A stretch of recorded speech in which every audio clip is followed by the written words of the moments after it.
I know a lot of you here. Thank you for walking all the way here on this very hot summer day. And very interesting research talk by Dr. Shan from Texas Tech University. Fortunately, she's not a stranger to hot weather because she's at Texas Tech. So let me introduce to you our speaker today. Dr. Xu received his PhD from Ohio State University. She is an associate professor in the Department of Public Relations and Strategic Communication Management at Texas Tech University. Her research adopts a dynamic longitudinal lens to investigate human-technology interaction in organizational, health, and science communication contexts. And her work has been published in a lot of our top journals in the field: Journal of Communication, Com Research, Human Communication Research, Com Monograph, Journal of Computer Mediated Communication, and Health Communication. Wow, so got you a star here in the room. She will talk to us about her most updated research on human-AI interaction. So please join me in welcoming Dr. Xu. Microphone. Thank you so much for the introduction. So my name is Shan. I'm from Texas Tech. Today it's an honor to be here to share my research with you. And today I'm going to talk about a dynamic approach to examine human-AI interaction. So we're talking about the reciprocal causality between media choices and media effects. Media choices produce media effects, and media effects in turn may influence our subsequent media choices. And my media choices this afternoon is likely to be influenced by my media choices this morning. And the media effects this time is also influenced by the media effect at the previous icon. Make sense? And this is the dynamic process of media choices and media effects. And my method to uncover the dynamic in media communication processes, my methodological tools include longitudinal panel studies, multiple trial experiments, experience sampling methods. Are you guys familiar with experience sampling methods? You complete a short survey over your cell phone multiple times a day. Also, longitudinal big data analysis, which allows us to uncover large-scale temporal patterns. And analytical techniques to uncover the longitudinal dynamic effects include dynamic panel modeling, cross-lab panel models, fixed effects models, and random effects models. They all have the unique advantages in dealing with specific data sets. So today I'm going to talk about two studies from a dynamic perspective. The first study is a multiple trial experiment designed to uncover the dynamic process, the trust calibration. Uncover the trust calibration process over time and also test it and intervention. So trust in AI is a widely studied topic, and a lot of the research has been relied on the classical trust models from interpersonal communication and organizational literature. And that includes Mayer et al.'s 1995 integrated model of interpersonal trust, the cognition-based and the affect-based trust. The cognition-based and affect-based trust has been widely applied to study trust in AI in terms of the perceived competence, perceived emotional bonds, and goodwill. Essentially, in these trust models, trust is conceptualized as a subjective psychological state and measured via self-report attitudes. So trust in these theories and models, it is about how much do users say they trust a certain technology. In our study, we propose to shift the focus from the level of trust to the appropriateness of that trust. We are interested in the question that, does AI really deserve the trust we place in it? And to answer this question, we use the trust calibration model. Trust calibration model introduced a crucial dimension of AI performance, and it conceptualized trust as a human responses in human trust in response to AI performance. So by introducing AI performance as an additional dimension into the trust model, it can actually shift the focus from simply the level of trust to the appropriateness of that trust. And it also provides a diagnostic framework for us to examine trust. So when AI performance is low, when AI performance is high, but human trust is low, we call it under trust. When AI performs poorly, but we trust it a lot, that's over trust. Make sense? And this line is, we call it calibrated trust. It occurs when human trust matches AI performance, which is good, right? And in our study, we further distinguish two types of trust on the same line of calibrated trust, which is validated trust, discerning trust. So validated trust meaning trusting AI when it performs well. Discerning trust meaning not trusting AI when it performs poorly. Which one is more difficult? Based on your experience. Is it validated trust or discerning trust? Not sure. Trust. Discerning trust? So keep thinking. So based on the trust calibration model, now we want to explore when and why different type of trust occurs. And based on existing literature and also meta-analysis, we decided to focus on three key aspects: task characteristics, human variability, and technological features.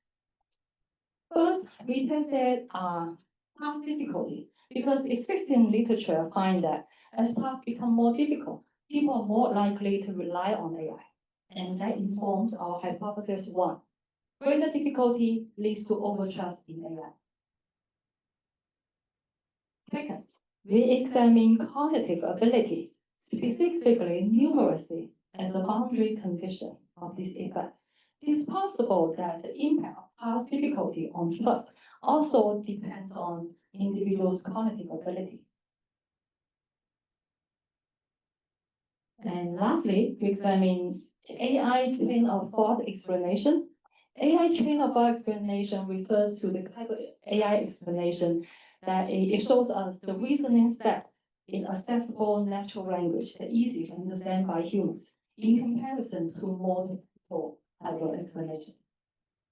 And we asked, will AI chain of thought explanation increase validated trust, discerning trust, and decrease overtrust and undertrust? And we also examine how different types of trust evolve through multiple AI-assisted decision-making. And this overtime process represents the dynamic aspect of the model and also address a long-standing gap in the existing literature. And we ask, how do different trust types change over trials?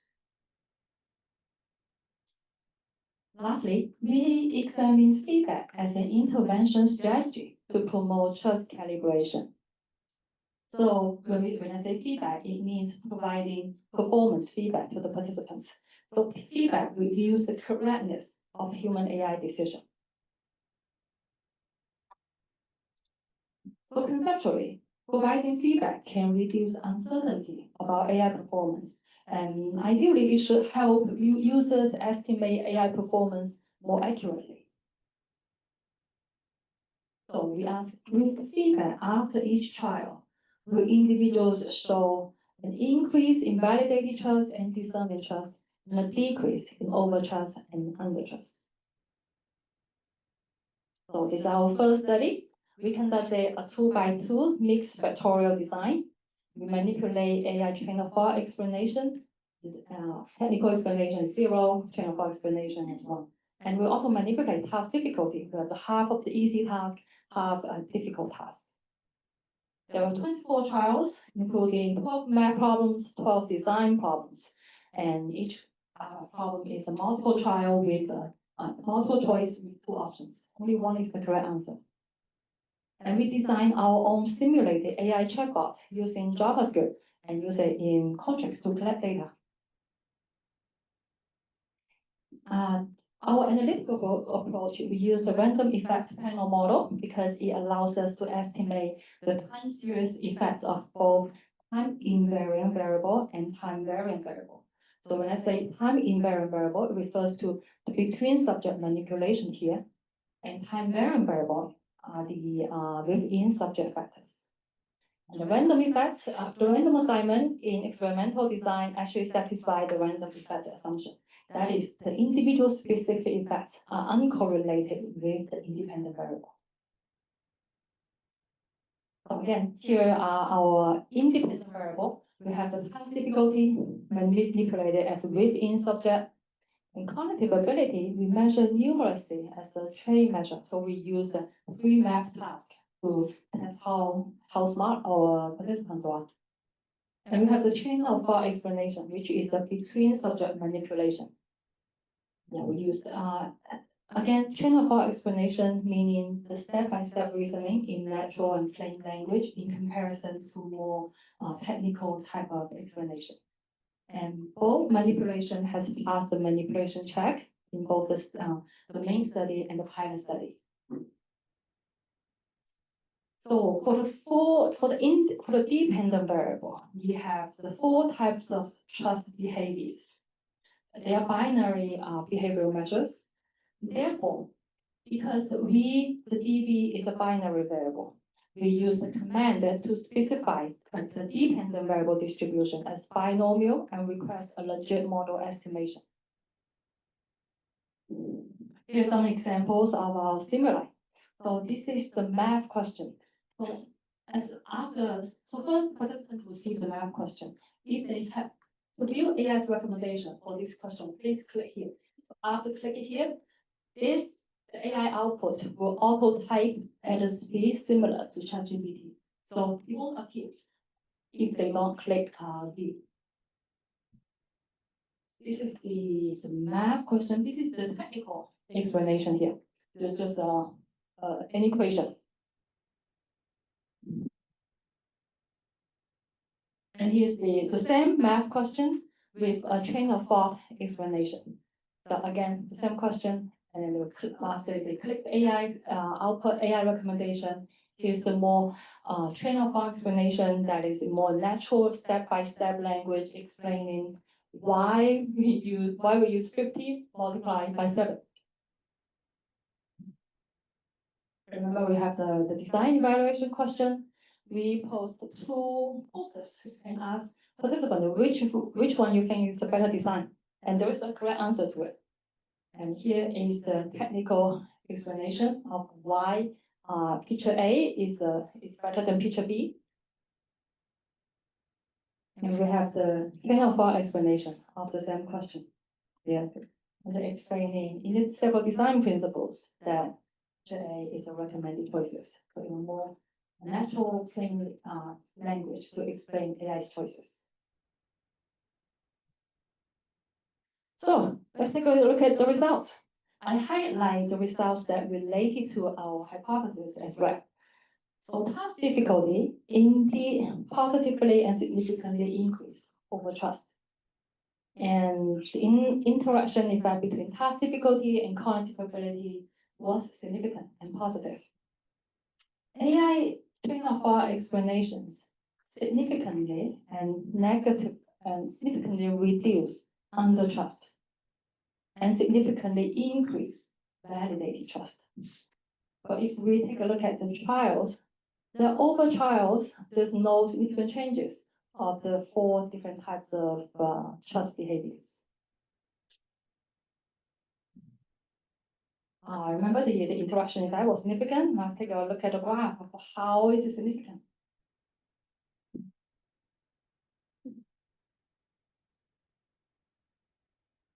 So this interaction graph shows that over trust in AI increase with task difficulty. In comparison to individuals with relatively lower cognitive ability, that's 0, the red line, individuals with a higher cognitive ability, the green line, they tend to over trust in AI only for the difficult task, but not for the easy task. While the red line tend to more likely to overtrust in AI in both easy tasks and difficult tasks. Yes. Okay, the y-axis from minus 0.3 and to minus 0.1, can you explain what's that? I have a slice for it. Yes, it's a. You need to do some manual calculation in order to interpret it in a meaningful way. Yes, I have a slide for it. Wait for that. And spoiler alert, in study 2, we find a very similar interaction pattern. So this interaction effect is very robust across 2 studies. So now we're on to study 2. Study 2, again, is an online experiment. The same 2x2 mixed factorial design as study 1. Except in study 2, we added the feedback intervention. That means after each trial, participants will receive the feedback of their performance. Your chosen answer is correct, or your chosen answer is incorrect. There's no deception in the performance feedback, and there's only one-way progression. Let's take a look at study 2, the results in study 2. Again, task difficulty positively and significantly increase over trust. Task difficulty, the interaction effect between task difficulty and cognitive ability is also significant. Well, the train of thought explanation is it doesn't have a significant influence on different type of trust anymore. And over trials, we can find that over trust decreases. So people are less likely to over trust AI over trials after receiving feedback. And discerning trust also increases over trials after receiving the performance feedback. So, summary of our results and conclusions. In both studies, overtrust increased with task difficulty, and it is more pronounced when we tested the interaction effect, which we found that this relationship is more pronounced among participants with higher cognitive ability. And that means for individuals with lower ability, overtrust across both easy and difficult tasks. But for higher ability individuals, they only tend to overtrust AI primarily on difficult tasks. So in study 1, we find the train of thought explanations reduce undertrust and increase validated trust, which is a good thing. But this effect does not persist. It's not significant again in study 2. I think that means the feedback of AI performance actually outweigh the explanation features in shaping trust. And in study 2, we find that after providing participants the performance feedback, it reduced overtrust over trials and also promote growth in discerning trust over trials. Yes. So do you have a sense that for the less difficult tasks that people have a stronger inherent frame of reference against which they can compare and measure the AI performance, and that could that be leading to a reduction in overtrust? Do you mean can you say that one more time? The overtrust the easier task in comparison to the difficult. I'm wondering for the easy tasks, do they have a stronger internal frame of reference for these tasks in which they are able to compare, It's possible. It's possible. Once they look at a question, it's too difficult, out of my range. I may as well have a better chance to do it right, relying on AI's output rather than doing it by myself. Right, or at least kind of interpolate between the two. You have a suggestion which you might not have thought of, but then you're kind of close enough to that you can apply some judgment and discretion, and sort of determine the level of trust yourself rather than having to kind of fly blind on a more difficult task. Can you say that one more time? Is this the question or is it a comment? Well, I guess it's both. It occurred to me, so I'm wondering if that's something that could that be what's underlying this? No, well, I think after going through all the slides, I may have a better sense in answering this question. Okay, sounds good.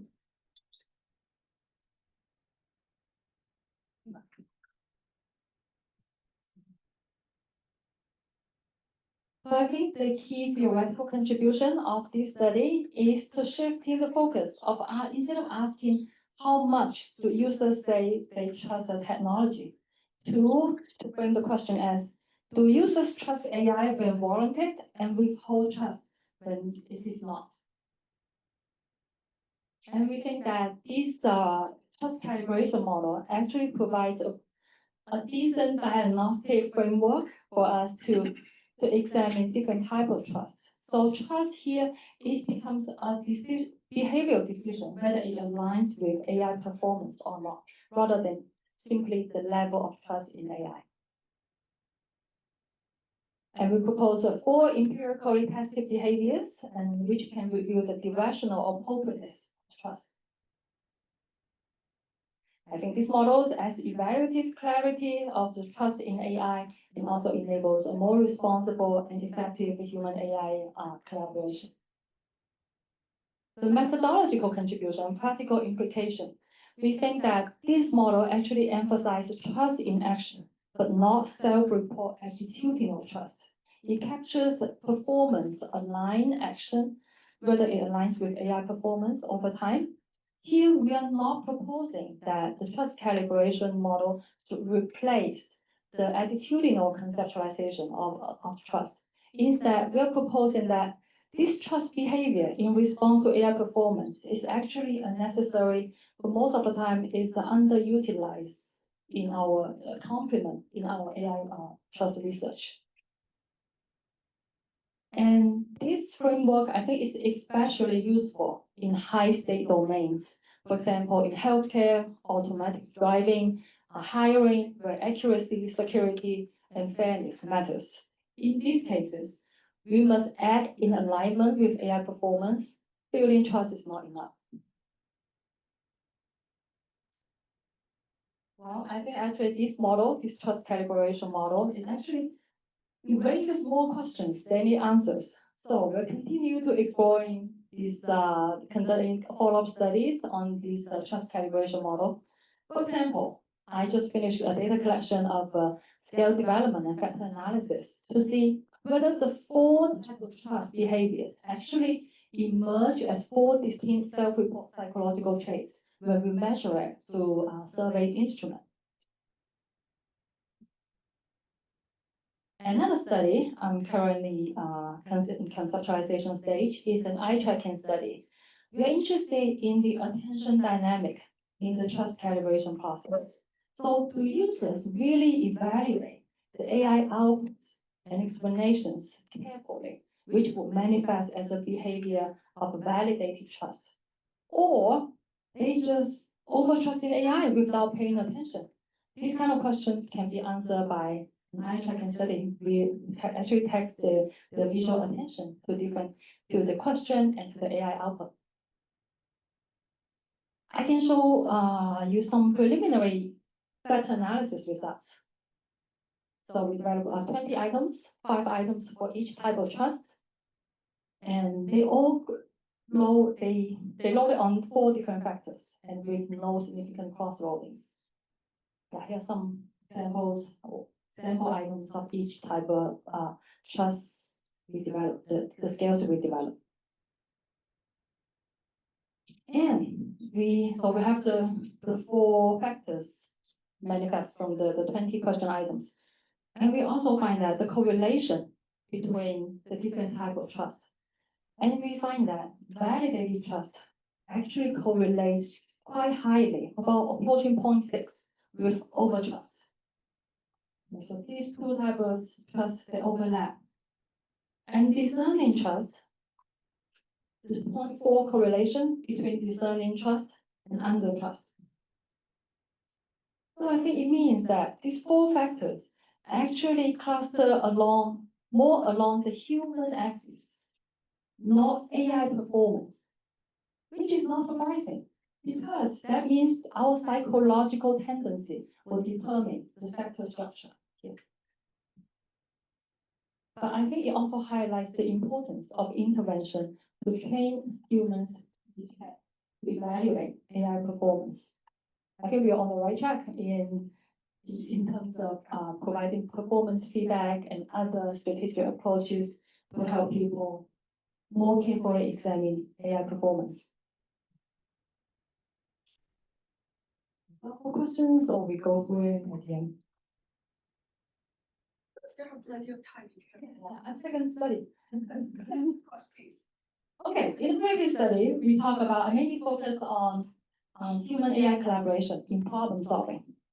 I always wonder, as humans use AI more frequently, is it possible that they may start form relationship with AI? Have you ever thought about it? No. So in this study, I propose a dynamic model of functional use and relational use of AI. So there are mainly two lines in human AI interaction, two lines of research. One line of research consider AI as a tool focused on its functional purpose, and the theories behind it includes, for example, the trust calibration model, technological acceptance model, and diffusion innovation theory. Another line of research, however, consider technology as a social being and assumes that humans may develop relationship with them. And this line of research mainly guided by the computers as actor paradigm, the CASA paradigm, and also emergent theories in AI companionship. So my goal, I think both line research are very interesting, and I'm especially interested in connecting these two lines of research to figure out when and how people may transition from using AI as a tool to considering it as a friend, as a social being, or even as a companion. So I conceptualize AI as a tool, as the functional use of AI, and AI as companion, as the relational use of AI. So functional use, that means AI chatbot is used for its functional assistance to perform specific tasks, such as information seeking, problem solving, like math, design, coding, writing tasks. And also it can help us translate and summarizing documents. Relational use of AI refer to the user patterns that consider AI chatbot as a companion. In this case, humans form the attachment with the AI chatbot. And there are two mechanisms that can explain why humans would develop relationship with AI. One mechanism assumes that humans have the fundamental need to socialize and develop relationship, even that relationship is with the machine. So our brains do not automatically distinguish human-machine relationship from human-to-human relationship. Therefore, we are psychologically wired to develop relationship with AI. Another mechanism is about the affordances of AI chatbots. So nowadays, a lot of AI affordances can facilitate relationship development, such as human-like voice, tone, or humor. Those features are all designed to elicit naturalness and trust. And AI can also learn from the user history, the chat history, and learn the patterns of or your preferences, your hobby. Therefore, it may provide a more personalized conversation with you, and that also contribute to relationship development. So here's the dynamic AI functional relational model. So first of all, functional use is influenced by its previous functional use, and relational use of AI is influenced by the previous relational use. And functional use may develop into relational use. So as we use AI more frequently, it's like use its function more frequently, we may develop a relationship with it and form attachment with it. And relational use may also reinforce subsequent functional use, because after having the increase in attachment may translate into later, more frequent and purposeful usage of its functions. So that is the reciprocal causality between functional use of AI and relational use of AI.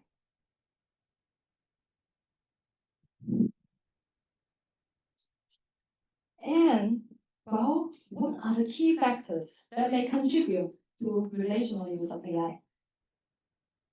social penetration theory suggests that self-disclosure is the key mediating factors here. So self-disclosure meaning communicating information about the self to another. Self-penetration theory proposed that human-to-human relationship evolve. Superficial relationship can transform into intimate relationship. An intimate relationship can also transform into deeper relationship. And these transitions are all accomplished by self-disclosure. So it's possible the same way. That is how we develop relationship with AI. And existing experimental study and qualitative study, they all find that self-disclosure to AI checkup can increase bonding over time. And other research find that AI chatbots considered as anonymous and non-judgmental, and these features also help promote users' self-disclosure. So here are hypothesis research questions. Hypothesis 1, functional use should positively influence subsequent functional use, and relational use positively influence subsequent relational use, self-causal effect in the dynamic process. H2, functional use to increase subsequent relational use, and this relationship is mediated by self-disclosure. H3, relational use of AI voice assistants to increase subsequent functional use. And H4, we hypothesize that relational use of AI to increase subsequent relational use of it. And this reinforcing spiral relationship is also mediated by self-disclosure. This is similar to the intimate relationship developed into deep relationship, which is also mediated by self-disclosure. We conducted a two-way online panel study. And with about 70% retention rate, we end up with 300 participants. That was quite a while ago. That was before ChatGPT was even revealed to the public. And here are some demographics of the participants. And more than 88% of participants, they have been using the AI chatbot for more than 2 years. So self-disclosure items, measures, there are 4 items adopted from the self-disclosure, the human measure on a 5-point scale. Here's an example. Over the past month, how often do you talk about yourself with voice assistant? This is the scale I developed, the functional use of AI and the relational use of AI. This is a vision test. If you can see clearly, your vision is good. So for example, functional use, the first item, my voice assistant improves my work-life performance. For the relational use, my voice assistant keeps me company when I'm alone. So this is the explanatory effect analysis, and we exclude some items that do have cross-loading or do not load very well on the main factor, and we end up having the 7 items for the functional use and 11 items for the relational use of AI.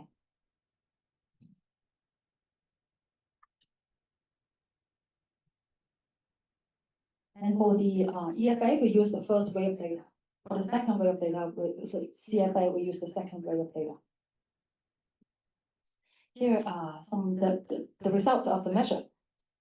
And you may notice that the functional use of AI is much higher than the relational use of AI, which has been consistent across many of my studies, even after I measure ChatGPT or other type of my AI on Snapchat AI on Snapchat. Functional use all much higher than the relational use. It's pretty consistent across all AI chatbot users.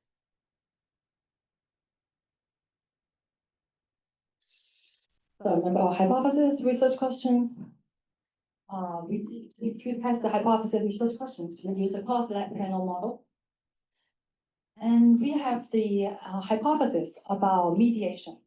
And we conduct longitudinal mediation analysis to answer those mediation questions. And because we only have 2 waves of data, we have to rely on the stationary assumption.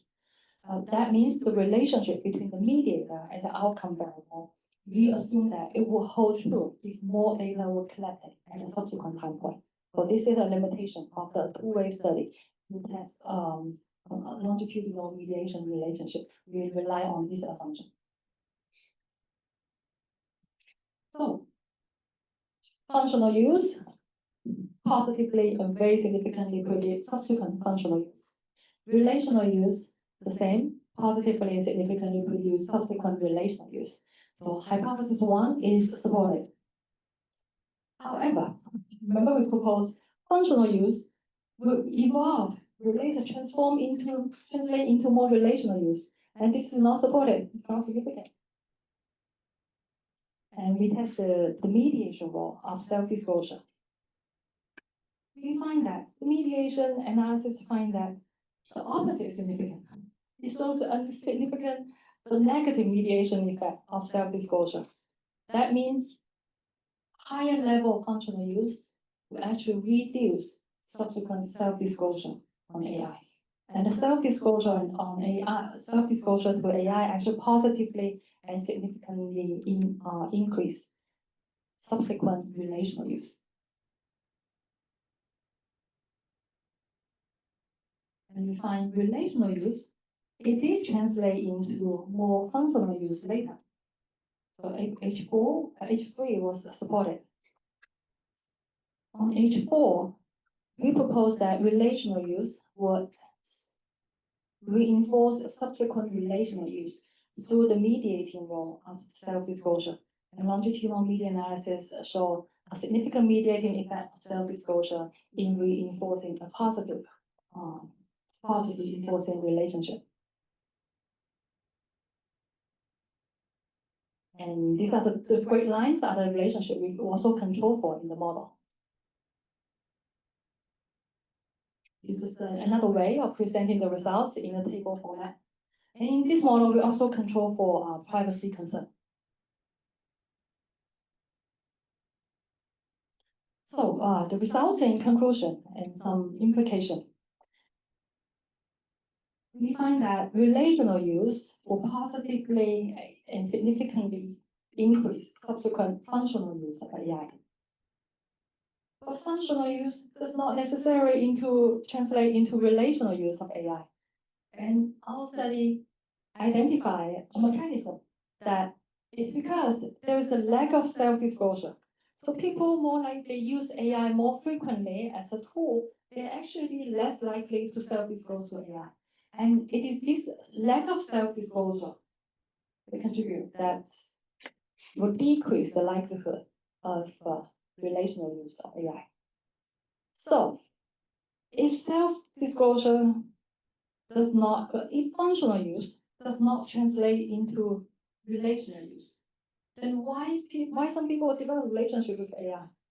And put a question mark here. Then what contributes to relational use of AI, and what contributes to self-disclosure to AI? So my research journey continues to explore this question. It's just like many of the research we conduct. Sometimes it's not the right path, it's not the right way, we need to pivot and find another variable, maybe something else that's playing the role. Most recently I conducted a 4-week longitudinal study among employees. And I hypothesized that maybe it's not just functional use, it's reliance on AI. So rely on AI for its functional use, and that may translate into relational use of AI over time. That was not significant. It's not the case. And I also asked, well, maybe it's the lack of organizational support. So for people who do not have enough social support, maybe they will seek social support from AI, and that's how it developed relationship with AI. That was not supported either. I even tested the interaction effect. So you rely on AI and also lack of organizational support. Would that develop a relationship with AI? No, not the case. It's just, yeah, that's the way to find the truth. We fail many times. And I also asked whether having knowing AI more, so more assertive knowledge about AI, which is a trait measure, would it decrease relational use of AI? And that is true. We find that significant, and we find it significant across many two studies. This positive and significant correlation between these two. And I'm also planning a 3-month longitudinal study with user chat history. Remember previously in all these studies, we rely on self-report functional use and relational use AI. Well, I don't trust my participants anymore. I want to take a look at their actual chat history and I want to code them into functional use and relational use and see if that patterns would emerge. And hopefully that study will help us identify the key mechanism and boundary conditions of the dynamic AI functional to relational model. And that's it for two of my main studies, and I welcome any questions. Well, let me ask you a question first. So this is, like I said, it's log odds, right? So it's difficult to interpret. That's why we need to exponential it into odds ratio. And then, for example, okay, the coefficient of train of thought explanation on undertrust is minus 0.21 in the study one. Then we do this calculation. And here the interpretation. The log odds of the undertrust decreased by 19% for train of thought explanation in comparison to technical explanation. So we need to do some transformation in order to meaningfully interpret the numbers.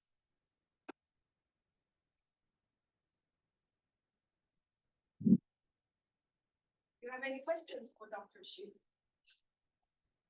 Well, I'll start with a question.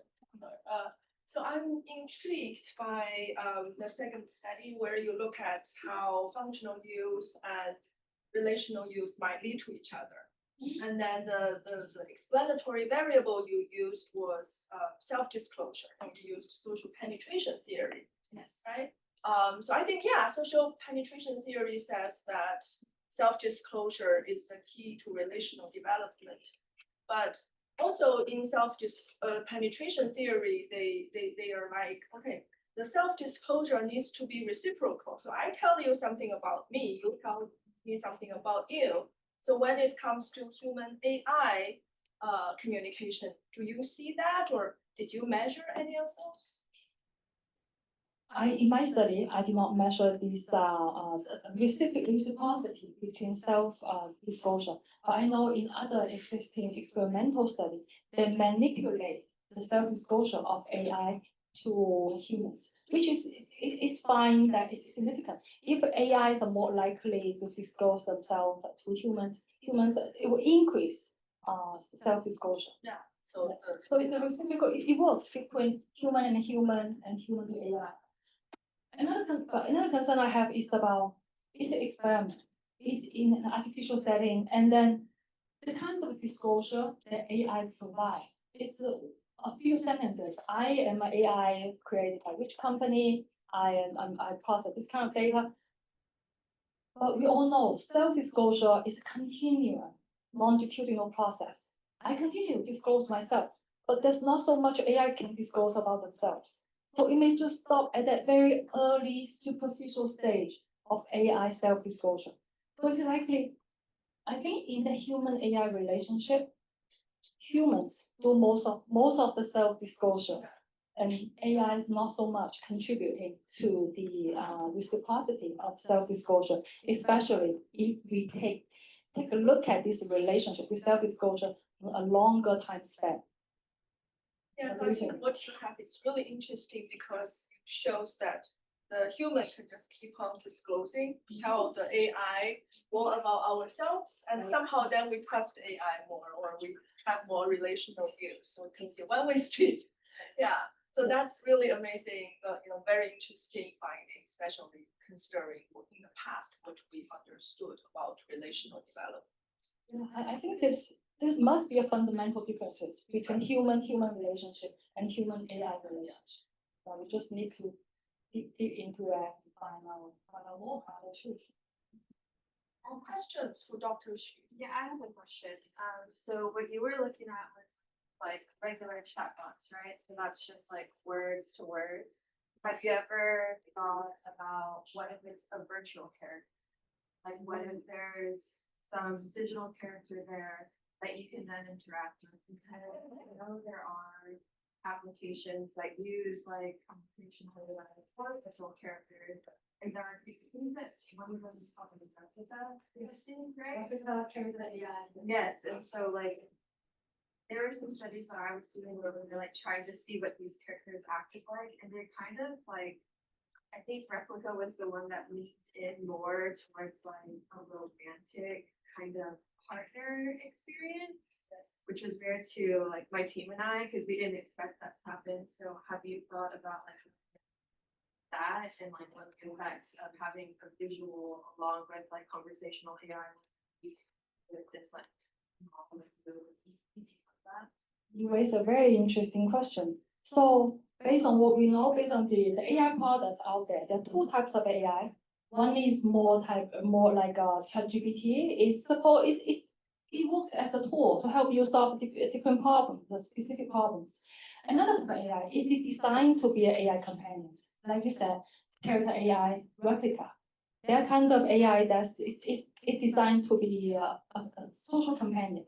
So most people would not use it to write essay, to solve problems. It's just for chatting, for companionship, disclosing emotional, asking emotional questions. So I think this type of AI, it has less, it's relatively low on the functional use, and it's more focused on the relational use. And I actually have a slide for the question. Some people ask me, so with these AI companions, is your model still relevant? Okay, I have a paper to prove that the model, I think, is still relevant because based on the recent MIT research, actually most of us be more likely to develop relationship with AI from those tools. Not necessarily, it doesn't start with AI companions from the very beginning. We use the AI companions to emerge unintentionally through functional use rather than deliberately seeking emotional companionship. The platform usage patterns also reveal that in counterintuitive finding, users overwhelmingly mention being in relationship with general purpose AI, like ChatGPT, that most of us use as a tool, rather than AI companion platforms like Replica or Character AI. That's why I feel I think my model is pretty interesting. It's still applicable in today's AI landscape. Questions? Yes. I want to follow up on that question. I think, first of all, thank you for this presentation. I think it's so interesting. My larger question is, I think just on your comment on, because some of the AI that I think you tested were sort of pre-ChatGPT era, right? How that in general, how do you think ChatGPT, or the large language model affects the model and affects or our conception of AI, right? And so one part is that like the third factor, the additional factor could be just a perceived or expected affordances of the AI. We know this functional AI versus we know this is going to be a character AI. Could be one variable. And another quick comment before I get to my question is, if for example, if I receive a self-disclosure from a functional AI, I'll freak out, right? Like, why are you telling me this? Right? Like I'm not expecting that, right? Because it's about expectation. But I'm also more curious about the how do you think the generative AI changes sort of the collaboration of trust through over time, especially when in the situation where we use the task, we don't even know what's the good or bad, right? Like in the design that we know this, as researcher, we know this is the correct answer, this is the incorrect answer.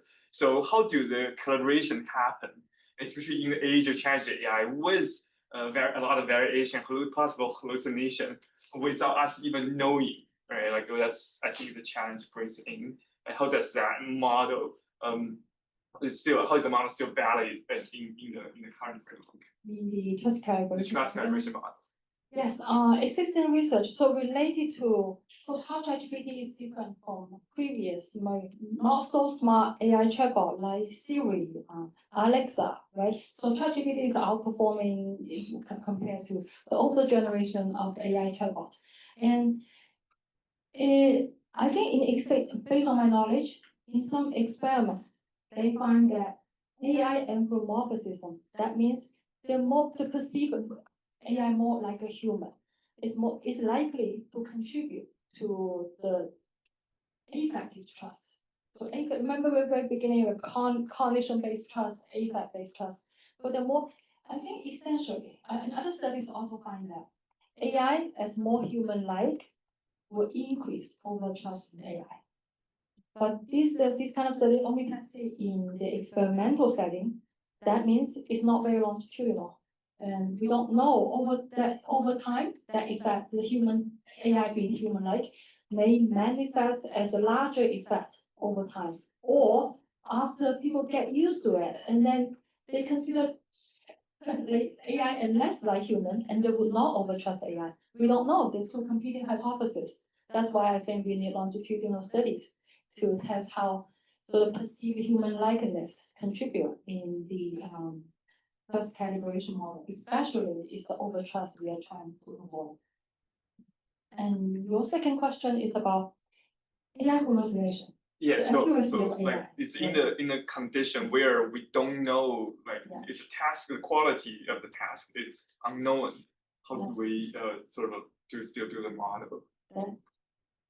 That's $1 million question. That's what we're doing with all these intervention strategies. We're trying to help humans identify, evaluate AI's performance accurately. And we have found that for more difficult tasks, you're more likely to overtrust AI. So, but that's the dilemma. For that difficult task is why I need AI, right? Easy tasks, I can solve it myself. For difficult tasks, that's why I turn to AI for help. So that's why I think coming up with effective intervention strategies is essential here to help people evaluate AI performance. So one strategy we try is the performance feedback. Performance is effective, but it's not very realistic. Right after you do a task with AI, there's no performance feedback up in the air or in the sky. You are correct or you are not correct. It's just hard to provide this constant feedback from an organizational perspective or they do a training.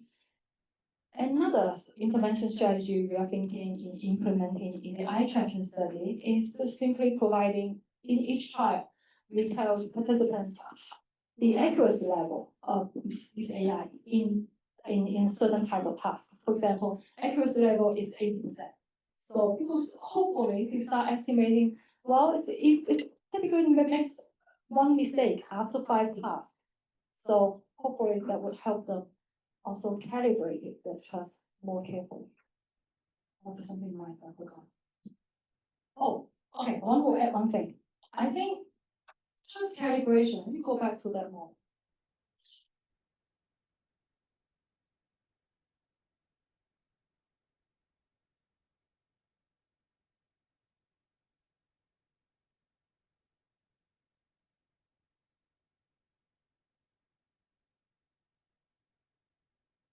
So human trust in AI, that's the level of trust we can easily measure that.